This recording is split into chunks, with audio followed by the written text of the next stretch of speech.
Ce qui m'intéresse dans cette présentation, c'est d'essayer de passer de la Smart City au Smart Territoire, c'est-à-dire de vous présenter des solutions qui peuvent être déployées n'importe où, parce que ce matin, on a surtout entendu parler de grandes villes françaises ou européennes, et moi, je suis convaincu que dans tout le mouvement d'innovation que nous avons aujourd'hui, un certain nombre peuvent être déployés assez rapidement sur tout territoire.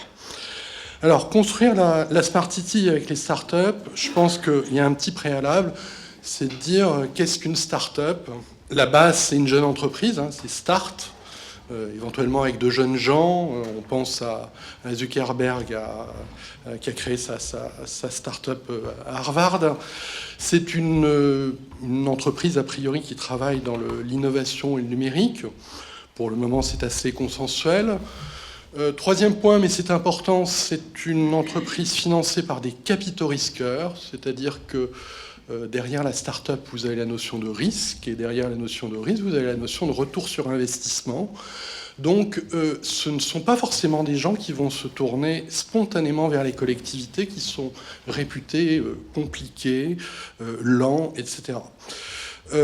Enfin, ça va avec, c'est une entreprise qui veut croître très rapidement. Et dernier point, qui est, si on prend la définition de Collin et Verdier dans le rapport qu'ils ont commis, c'est une entreprise qui veut disrupter, qui veut désintermédier, réintermédier, façon Airbnb. Et je pense que c'est également un point important à souligner, parce que d'une part, en France, on en a très peu de start-up de ce type-là. Moi, je ne citerai guère que Blablacar, que Criteo, éventuellement, éventuellement Sigfox, parce que Sigfox a une ambition délibérément mondiale. Je voyais ce matin là qu'ils venaient d'annoncer le déploiement de leur réseau dans 10 villes aux États-Unis. Et ils ont vraiment une ambition internationale importante. Alors, si on prend les 3 premiers critères, on est dans l'entreprise innovante. Si on prend les 5 critères, on est dans l'entreprise disruptive. Maintenant, il est clair que sur la Smart City, aujourd'hui, tout du moins, on a essentiellement des jeunes entreprises innovantes.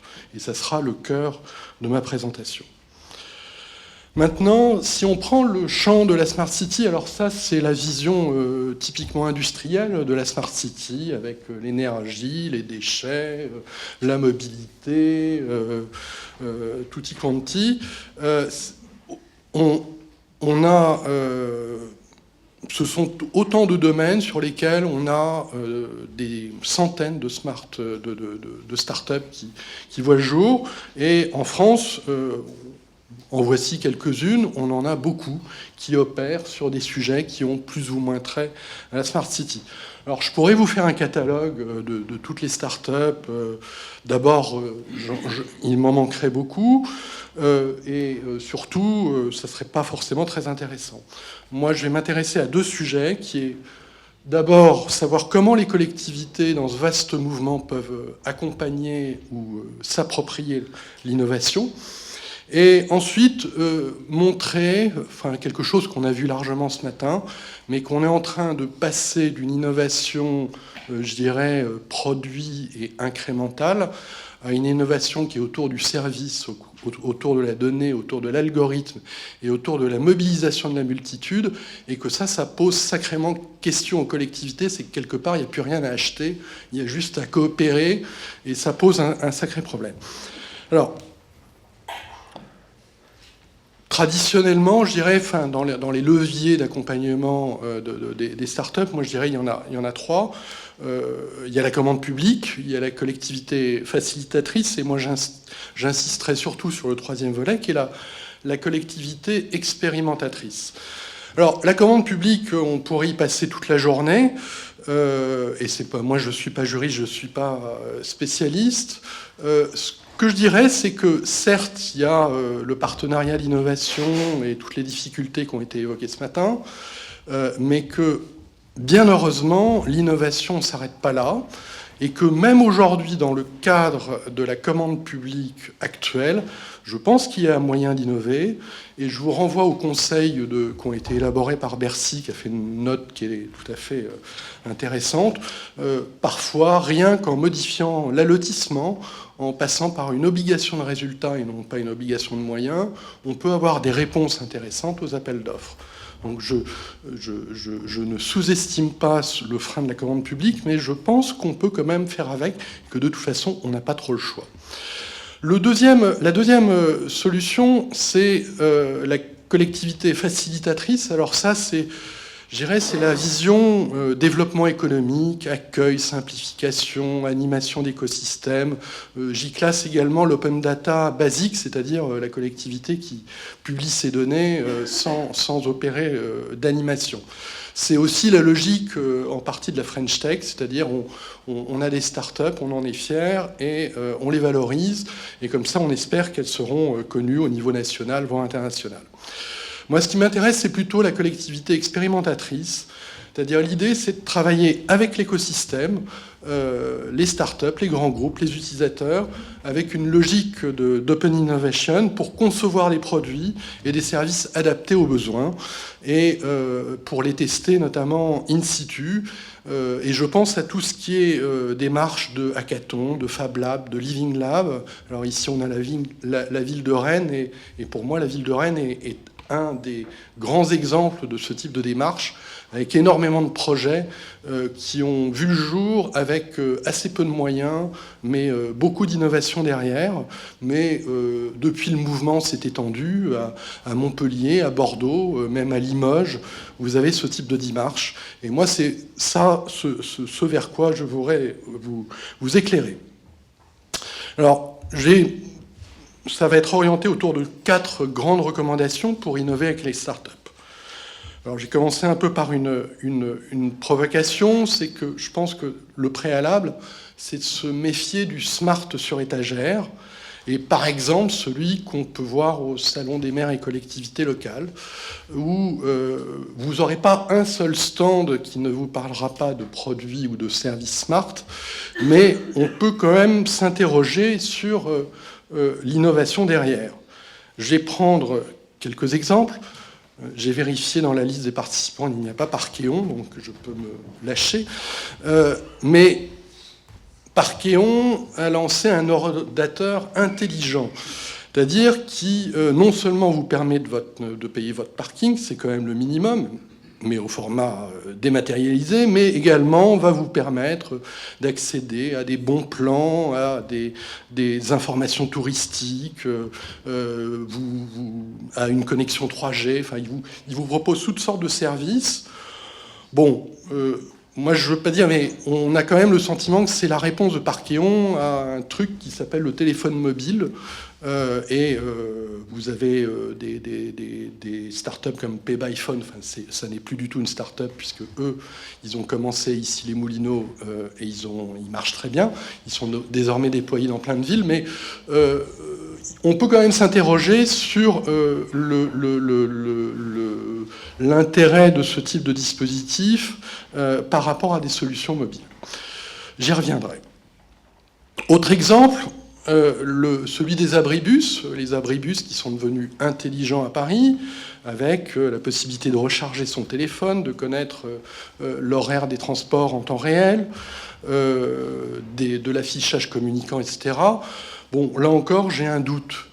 Aujourd'hui, avec le téléphone mobile, on peut prévoir l'intégralité de son parcours, et on peut justement avoir la possibilité de se dire, bah, tiens, je vais descendre juste 1 minute avant l'arrivée du bus et monter dans le bus directement. Alors, on peut s'interroger sur ce type de produit. Alors là, j'ai parlé de grands groupes, mais cette critique, on peut également la faire sur un certain nombre de startups.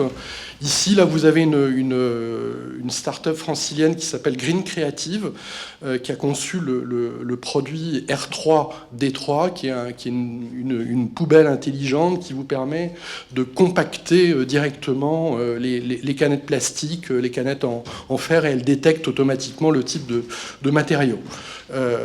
Bon. Ici, vous avez un banc communicant qui est commercialisé par une petite start-up qui s'appelle BlockPark, et notamment qui permet de couler dans le béton des tags NFC pour fournir de l'information contextuelle. Alors, tout ça, je dirais, on est dans une innovation essentiellement technologique qui est incrémentale, on améliore le produit, mais on réfléchit rarement sur l'utilisabilité du service et la pertinence du contexte d'usage. C'est le premier gros défaut. Ensuite, le coût de ces installations est souvent dissuasif, et du coup, elles sont cantonnées à quelques endroits phares où on peut les montrer, à certains quartiers, à certaines villes. Et en fait, quand elles se généralisent, ce qui est le cas à Paris, c'est qu'en fait, il y a un deal financier derrière, c'est-à-dire que Decaux, il a voulu récupérer le marché de l'affichage à Paris, et donc il a dit, moi, non seulement je récupère l'affichage, mais en plus, vous avez les abribus intelligents.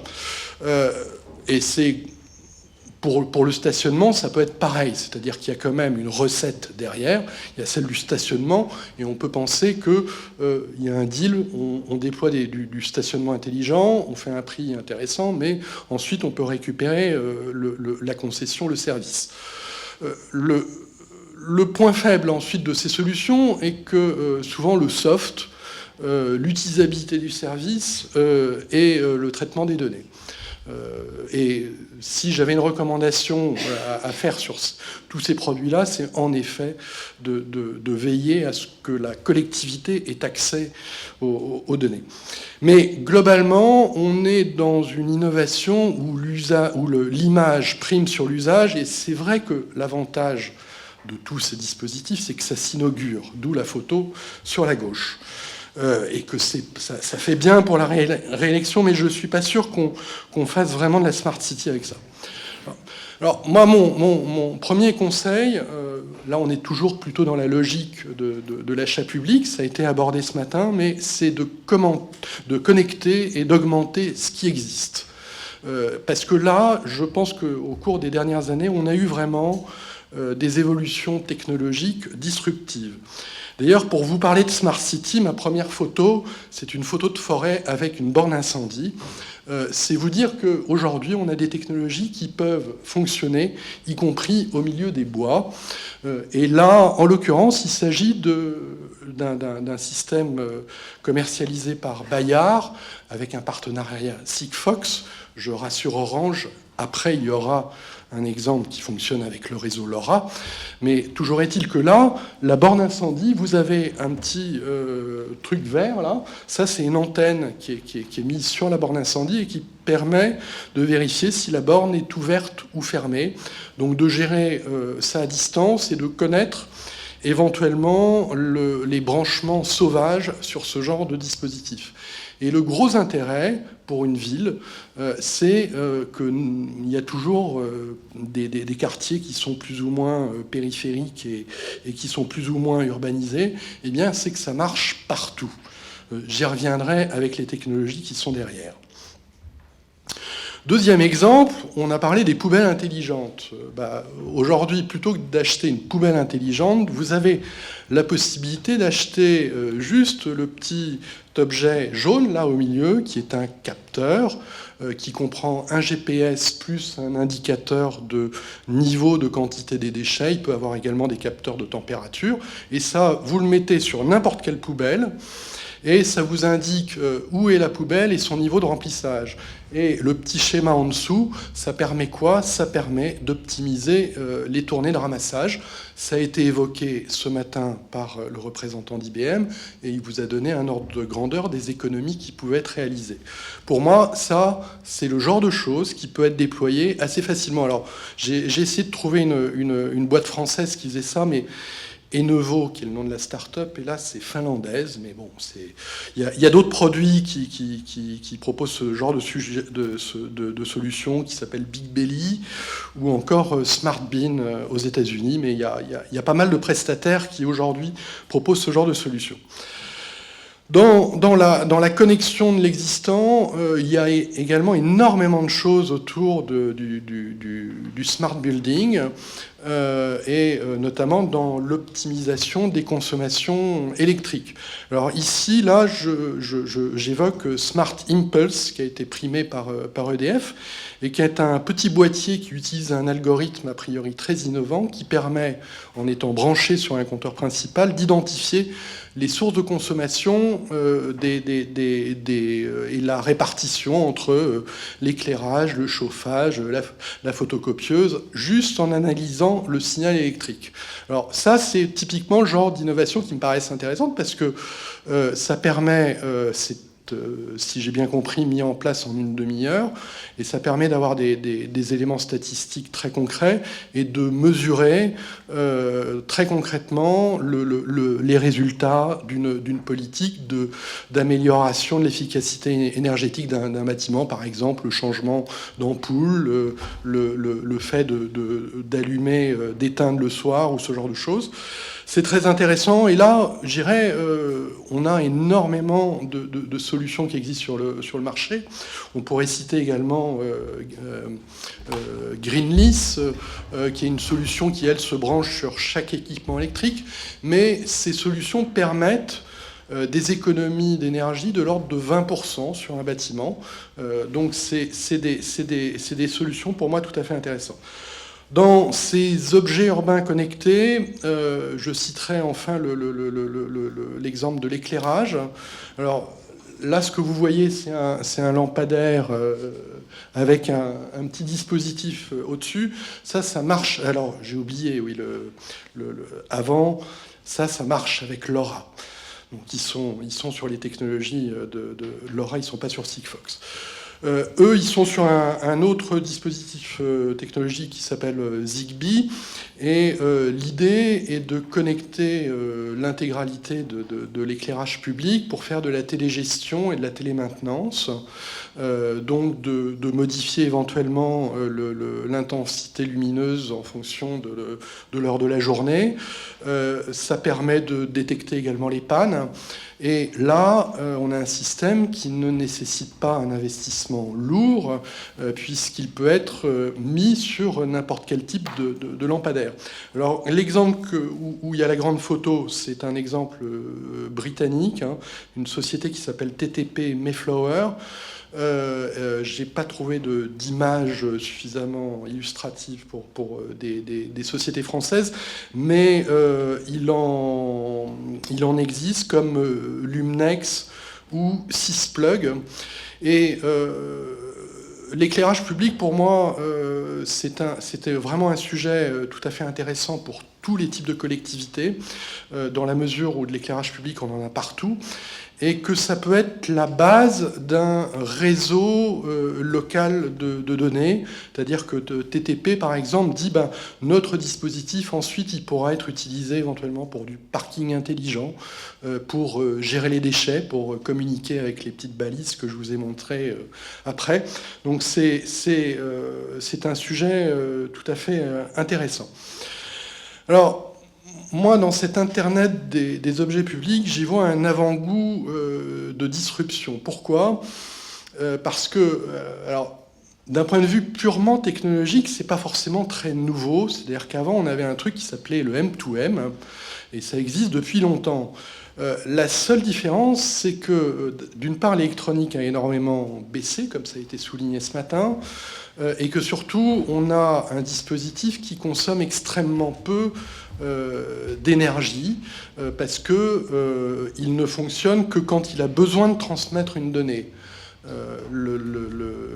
J'ai posé ce matin une question au représentant d'Orange. Il a omis peut-être un élément de réponse, c'est qu'aujourd'hui, les solutions GPRS qui sont utilisées dans beaucoup d'objets urbains, ça utilise une collection mobile, donc ça veut dire que ça passe par un opérateur, et a priori ça coûte beaucoup plus cher que les dispositifs du type Sigfox, qui ne consomment de l'énergie que quand ils émettent des données. Maintenant, sur cet aspect réseau, il faut être honnête, c'est-à-dire qu'il n'y a pas de solution miracle, mais il y a une complémentarité entre les différents réseaux. Mais pour moi, l'élément disruptif, c'est la possibilité d'avoir des services qui sont déployés à l'échelle d'un territoire intégralement et qui bénéficient, y compris dans les zones les plus rurales. Et pour moi, ça, c'est un élément qui pourrait faire en sorte que la Smart City démarre vraiment. Le deuxième point, ça a été également souligné ce matin, c'est que pratiquement sur tous les sujets que j'ai évoqués, on a un retour sur investissement qui est rapide et qui a des gains, et qu'en cette période de finances publiques très difficile à boucler, je pense que c'est un élément très intéressant.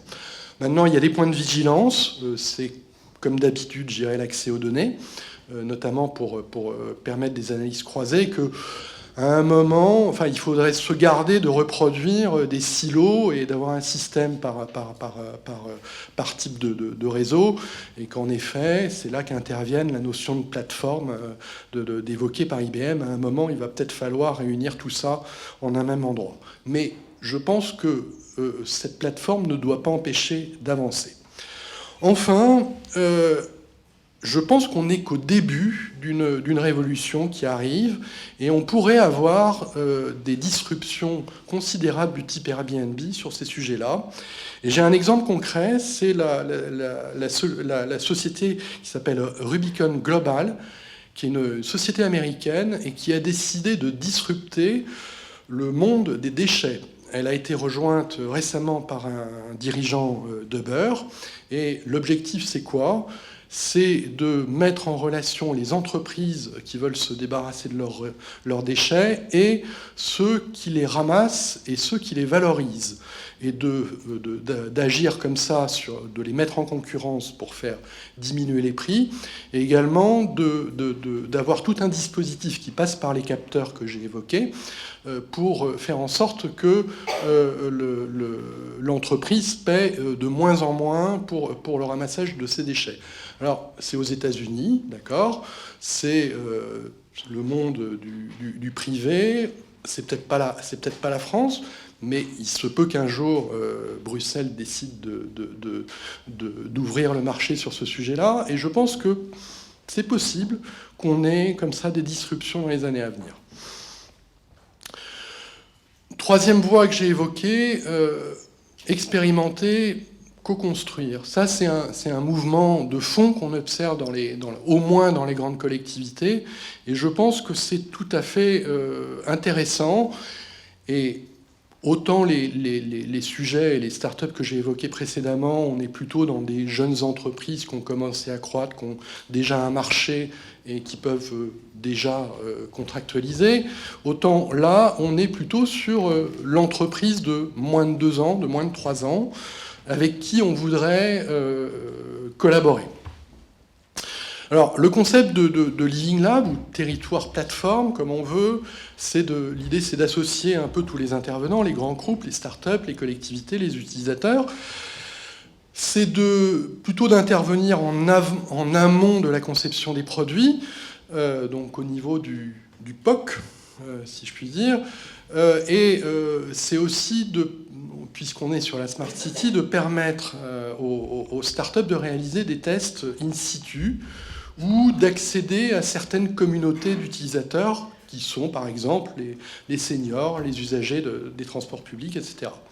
Et l'idée, également, c'est d'intervenir sur le résultat final en intervenant, donc en ayant accès à l'intégralité du processus. Alors, la photo de gauche, c'est la photo du Tuba, qui est le Living Lab que vient de monter le Grand Lyon, qui est plutôt centré sur la mobilité urbaine, mais qui est exactement dans cet esprit-là. Je vais vous montrer quelques exemples concrets. Alors, ici, c'est un projet qui est mené par la société qui s'appelle Ants, ce qui veut dire fourmi en anglais. Et le truc que vous voyez là-haut, c'est un capteur qui a une forme de fourmi, volontairement.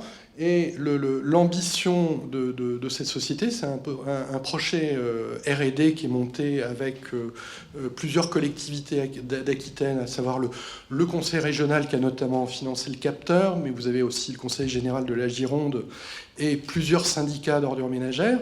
L'ambition du projet ANTS, c'est d'analyser tous les flux en direction des déchetteries pour faire de l'analyse prédictive.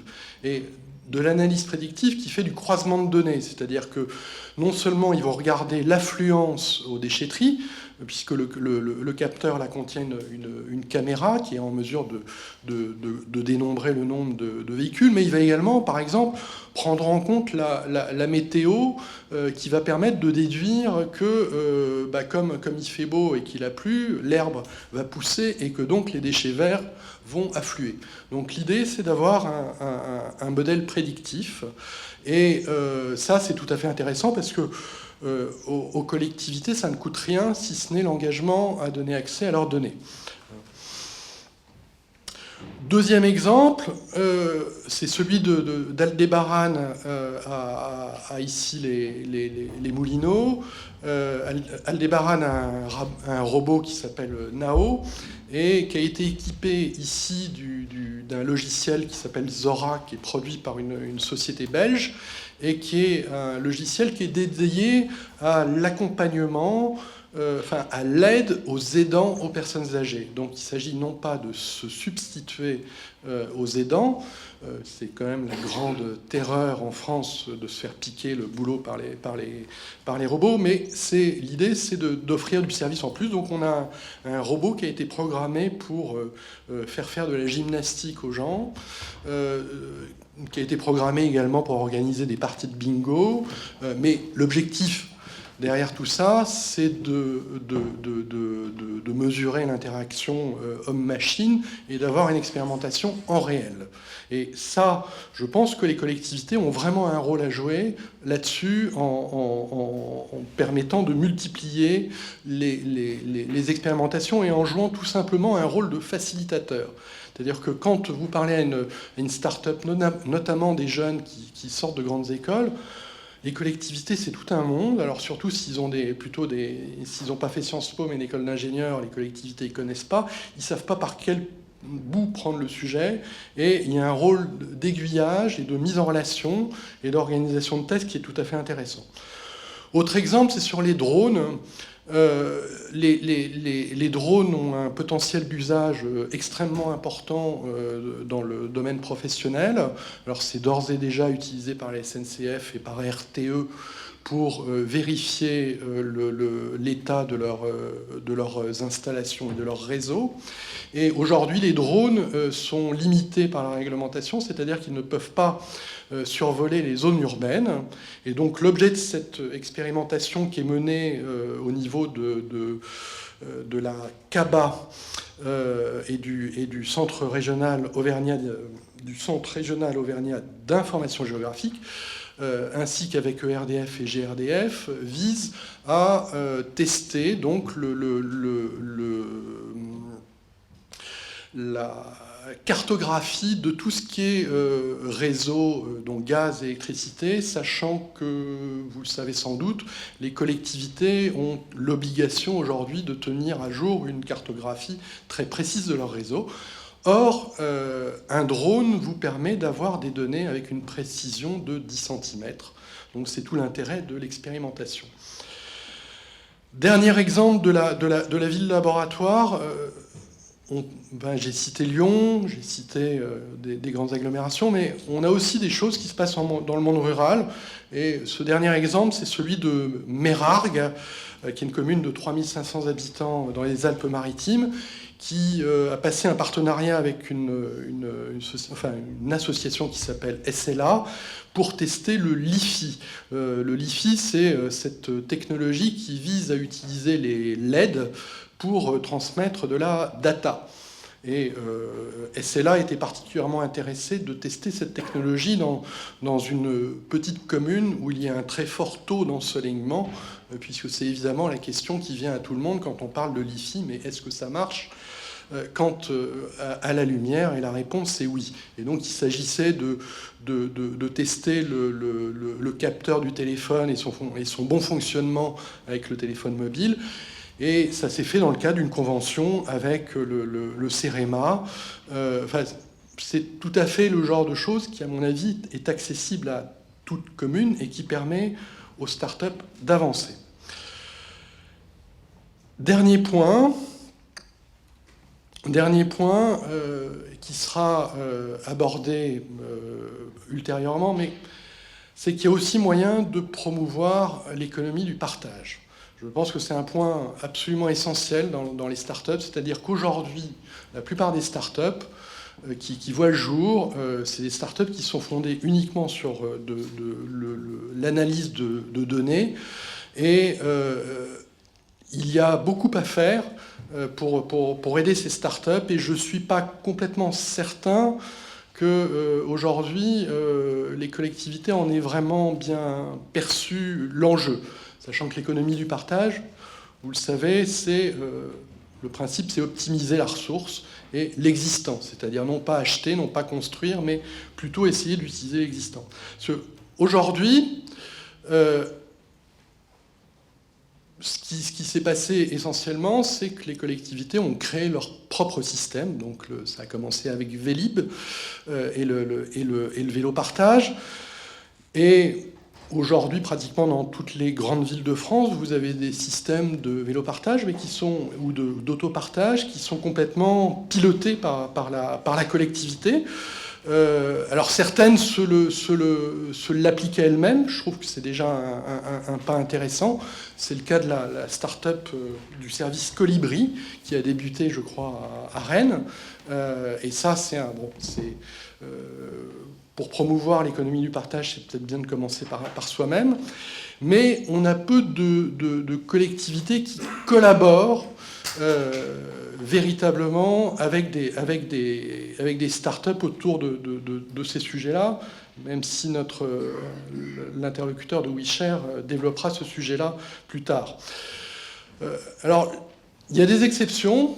C'est par exemple le cas d'Ulule et de l'Auvergne. Ça, je trouve que c'est un dispositif tout à fait intéressant.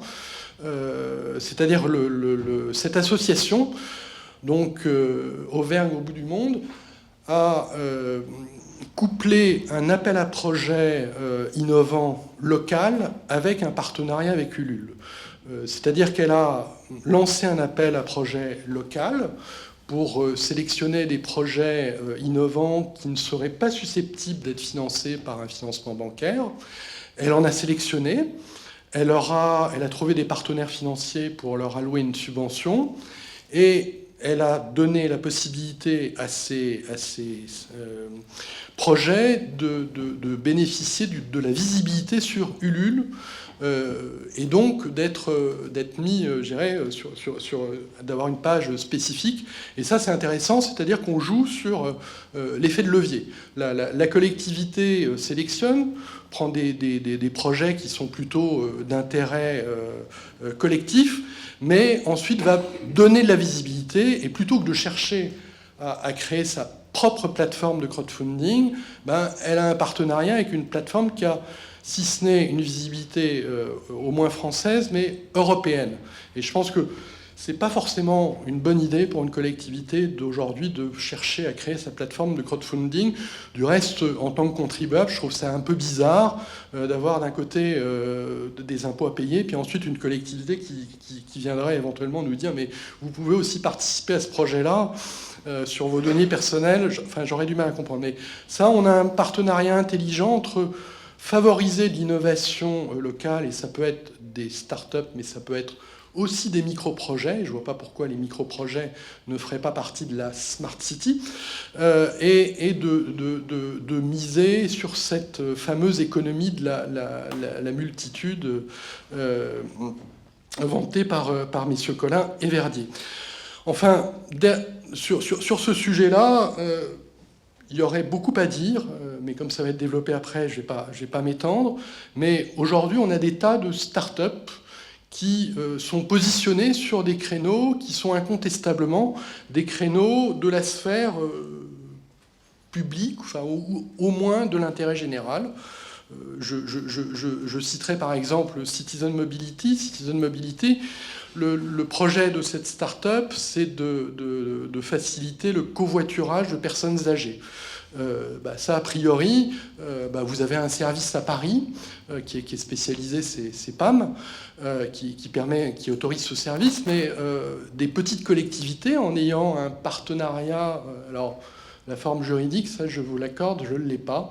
Ça sera peut-être abordé dans la table ronde suivante, mais il y a un modèle économique à inventer, mais c'est clair que pour de petites collectivités, ça peut être un dispositif intéressant à valoriser pour faciliter et favoriser la mobilité de leurs personnes âgées. Autre exemple, Parcadom. Parcadom, le but de la start-up est de faire du partage de places de parking sur le périmètre privé.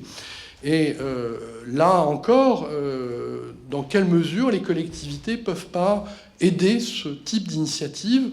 Et il me semble, sauf erreur de ma part, que ici les Moulineaux a encore une fois ouvert la voie, c'est-à-dire qu'ils ont décidé d'ouvrir à titre de test les places de parking des écoles quand elles ne sont pas utilisées lors des horaires scolaires. Donc ils ont un partenariat avec Parcadom pour qu'il y ait la possibilité de garer des voitures en dehors des horaires scolaires. Et je pense que ce genre de petit partenariat peut aider les startups et en même temps générer du bien commun. Et du reste, le dernier exemple est tout à fait dans cette logique-là. C'est le partage de vélos. C'est Be&Bike. L'objectif, c'est de partager des vélos de particuliers. Et le projet de la start-up est né du constat qu'en dehors des grandes agglomérations, dès qu'on allait un peu plus loin, si on était en plein milieu de la campagne et qu'on n'avait pas pensé à louer un vélo en ville, on ne pouvait pas faire du vélo. Et donc l'idée, c'est de mettre en réseau les particuliers pour permettre de la location de vélo. Et je pense que là, on a des sujets qui sont tout à fait intéressants, notamment pour les collectivités rurales. Alors, l'économie du partage, pour moi, c'est peut-être en fait la vraie rupture. C'est peut-être là où il y a le plus à faire, et c'est peut-être là où tout le monde peut avancer. Et il n'y a pas besoin d'avoir un partenariat avec une grande entreprise pour avancer sur ces sujets-là. Et c'est d'autant plus un terrain favorable que l'écho rencontré par l'économie du partage est très favorable dans la population. Enfin, il n'y a qu'à voir les niveaux d'utilisation de Blablacar ou d'Airbnb. Alors je sais, il y a un modèle financier qui déplaît à certains, mais il y a, je dirais, une image tout à fait favorable, et il faut en profiter. Le deuxième point, c'est ce que j'évoquais, c'est que la tendance actuelle en matière d'économie du partage est souvent de vouloir faire à sa sauce ce qui est fait par le privé. Je ne suis pas sûr que ce soit la meilleure idée, et que si l'objectif derrière la promotion des startups est bien de voir émerger des Google à la française, ça serait bien d'aider nos startups. Et enfin, je suis un peu surpris, par exemple, qu'il n'y ait, à ma connaissance, pas de partenariat avec Blablacar. Pourtant, c'est une superbe start-up française, mais chacun a cherché à faire sa propre solution dans son coin. Enfin, orchestré, régulé, contractualisé, moi, je n'ai pas la recette miracle, mais je suis convaincu que c'est la principale piste à explorer. Voilà, je vous remercie.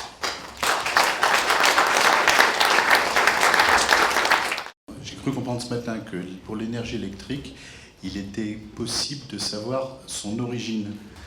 C'est-à-dire si, par exemple, quand vous faites marcher votre machine à laver, ça va venir du nucléaire ou de l'éolien à côté. On m'avait dit que c'était techniquement impossible, mais il y a une remarque ce matin, j'ai cru comprendre, voilà. Parce que par rapport à ce que vous avez montré tout à l'heure, smart, attendez, vous voyez ce que je veux dire? Oui, tout à fait. Voilà. Pour ma part, ça semblerait assez révélateur. Là, vous dites que le consommateur peut être, disons, perçu dans ses usages. Et à l'inverse, est-ce qu'il ne serait pas plus intéressant pour responsabiliser donc non plus le consommateur peut-être là, mais l'usager, que ce soit lui qui puisse déclencher ou faire déclencher automatiquement tel ou tel équipement électroménager quand il sait que ce qui arrive en différence de potentiel sur sa prise provient, dans mon exemple, ou de l'éolien ou du nucléaire. Je ne suis pas du tout expert en électricité. Il y a peut-être des gens de GRDF qui pourraient y répondre. Ce qu'il y a de certain, c'est que l'équipement Smart Impulse que j'ai évoqué, c'est un équipement qui est derrière le compteur. Il n'est pas avant le compteur. C'est-à-dire que lui, il analyse toutes les consommations d'un bâtiment précis. Il ne donne pas l'origine de l'électricité. Maintenant, le sujet que vous évoquez, c'est un sujet que j'ai pas traité et c'est une erreur de ma part, mais c'est vrai que c'est bien tous ces dispositifs fondés sur la data, mais à un moment, il faut un retour vers l'usager, vers le citoyen, et que cette partie visualisation, cette partie compréhension des enjeux est absolument essentielle. Alors, on a plusieurs expériences, hein. On a l'expérience Watt et moi, qui a lieu à Lyon. Il y a également une expérience du même type à Nice sur la commune de Carrosse, donc qui vise à faire du consommateur un consommateur. C'est l'expression consacrée. Maintenant, ça rejoint ce qui a été dit ce matin, c'est qu'a priori le principal levier d'action sur le citoyen, c'est quand même la réduction de la facture. Ensuite, la connaissance des origines d'électricité, c'est pas l'essentiel du sujet, c'est qu'il faut assortir ces dispositifs-là d'incitation financière. Et j'en profite, puisqu'on est sur ce sujet de Smart Impulse, juste pour préciser que ce type de dispositif-là pourrait être disruptif par rapport à un Linky. C'est-à-dire qu'aujourd'hui, Linky va faire essentiellement de la télérelève. Il y a une promesse autour de l'analyse de la consommation, mais il est fort possible qu'il y ait des startups qui fassent mieux et plus vite.